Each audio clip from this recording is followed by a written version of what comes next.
KBR news కి స్వాగతం. రాష్ట్రంలో ఎలాంటి పరిస్థితులు ఉన్నాయి, రాష్ట్రంలో ఏం జరుగుతూ ఉంది ఒకసారి గమనిస్తే రాష్ట్రం పురోగతి వైపు పోతా ఉందా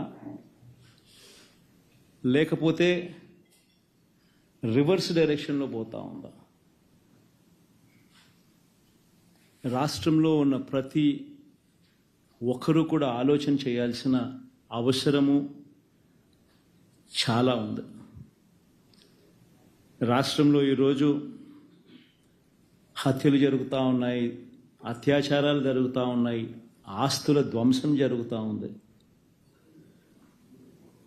ఎక్కడ చూసినా కూడా ఎవరైనా కేసు పెట్టడానికి పోతే ఫాల్స్ కేసెస్ రివర్స్ విక్టిమ్ మీదనే పెడతా ఉన్న పరిస్థితులు, పోలీసులు ప్రేక్షక పాత్ర పోషిస్తూ ఉన్న పరిస్థితులు,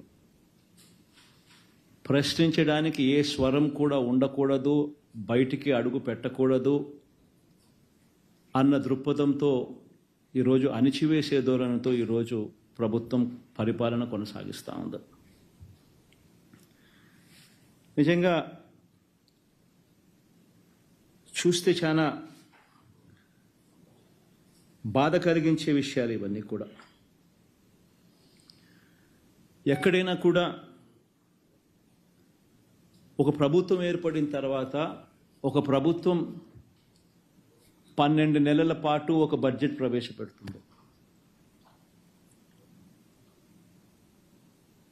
ఆ బడ్జెట్ కూడా 7 నెలలు 12 నెలల కాలంలో ఏకంగా 7 నెలలు రెగ్యులర్ బడ్జెట్ కూడా ప్రవేశపెట్టలేని అధ్వానమైన పరిస్థితిలో ఈ ప్రభుత్వం ఉంది అని అంటే